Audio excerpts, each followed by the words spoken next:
Namaste, Jai Bharat.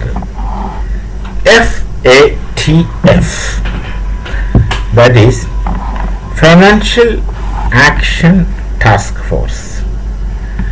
It's a kind of agency or an organization that gives input to the International Monetary Fund. Where to fund, how to fund, is the funding legitimate, or whether or not it reaches deserving hands. That's the FATF story, roughly, as I get it, as I understand. And recently, one of our citizens, Bharatiya citizen, that is Sushri Agrawal, becomes a vice president of FATF. And Pakistan starts speculating on things. Pakistan starts saying that this man, being a Bharatiya, is going to stop funds towards Pakistan. Well, if Pakistan uses the IMF loans to facilitate terrorism, which they can't help, Pakistan is in such a trap that they cannot avoid terrorism. Terrorism and the terrorist elements are inevitable to the existence of Pakistan. That is the present situation. I used to say there are 4 administrations in Pakistan. One, the army, for all reasons. The army makes prime ministers presidents. Army conducts elections, whatever they will do. They will rig elections. And the army finally determines who shall be the prime minister, other ministers, and also the president, and also the Supreme Court judge, etc. So army is the foremost in Pakistan. Then the so-called civil elected government. So they are a democracy just for the sake of the name. They're not really democracy. That's the situation in Pakistan. The third is the religious authorities, Maulavis. They are autonomous. You just can't have any say to them. On the contrary, you have to listen to them, because they represent religion, and Pakistan is a nation which had come into existence only in the name of religion, Islam.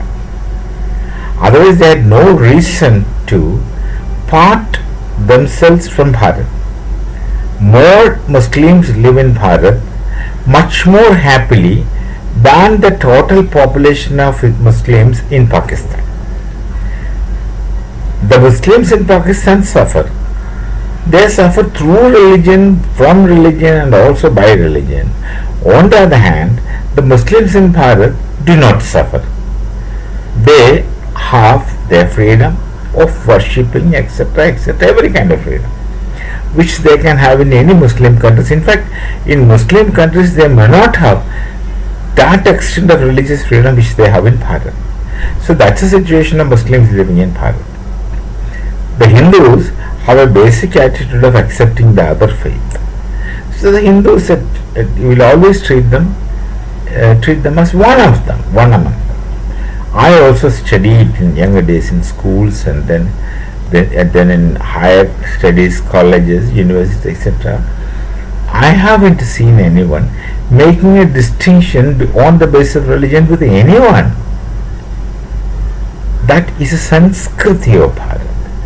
You have to be here and live with us to experience the Sanskriti of Bharat, which you can't understand from outside. So that's the situation of Muslims in Bharat. They are not different. Examples are there, many in front of you. Pick up the positive things and don't go off the negative to generalize. So this is the problem in Pakistan, because they have come into existence as a religion, or through religion, or for the sake of religion. Therefore the Maulavis have an upper hand, complete upper hand. Therefore there are 4 parallel administrations running in Pakistan, and they have differences among Muslims. People accuse Hindus of having caste. All right, we say that we have castes. Nobody justifies caste. No one in Bharat. No one in Bharat, at least of late. But our caste differences are much less serious than the kind of caste differences you find in others. Look at China. They have caste differences, though it's not in the name of caste. She, the top people, like that many people. And the distinction is so serious, one cannot go to the other person's status. And look at Islam, multiple sects. They have distinct worship places, distinct kind of holy books, and distinct kind of Maulavis in different. One cannot replace the other. Same with Christianity. But Hindus, we have one temple, one text which we follow, in the sense general rituals, and the priest is not different. There is no distinction between a priest in a. There is no caste temple actually.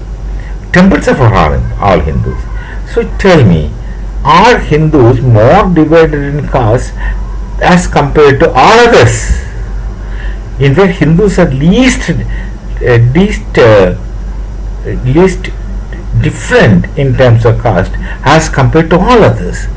There are no such serious distinctions when you compare with others. So that's the situation in Bharat among Hindus. So this is the situation in Pakistan, and they thrive on loans. And now they are afraid that this FATF vice president Vivekji would deliberately stop funds to Pakistan, which is not the case. He is a Hindu. He wouldn't do such things. Whereas, if the funds are used for terrorist activities, which goes against the norms, that will be pointed out. He is not going to overlook that. And terrorism is something which is inevitable in Pakistan. Their existence is through terrorism, with terrorism. They can't help it until there is a major change in Pakistan, which is not possible. Which is not possible because they are bifurcated. In the name of religion, that's different sects in religion on the first place, and also then in the name of languages which they speak. And primarily because of the Punjabi domination. Everything is for Punjabi in Pakistan. Others are just sidelined, Mr. B. They don't even have good schools in their places. With all those things, they, as Jinnah Forso, I'm telling Jinnah Forso, they can't coexist. Because they have begun themselves through differences, and they multiply differences and have to live through differences, and contradiction and conflict shall be a normal thing with the Pakistan, whereas Bharat is based on an epistemology of coexistence of the multiple and plural, which is prescribed by the Rigveda itself in the last sukta of the last mandala. We shall meet again. Namaste. Jai Bharat, Jai Sri Ram.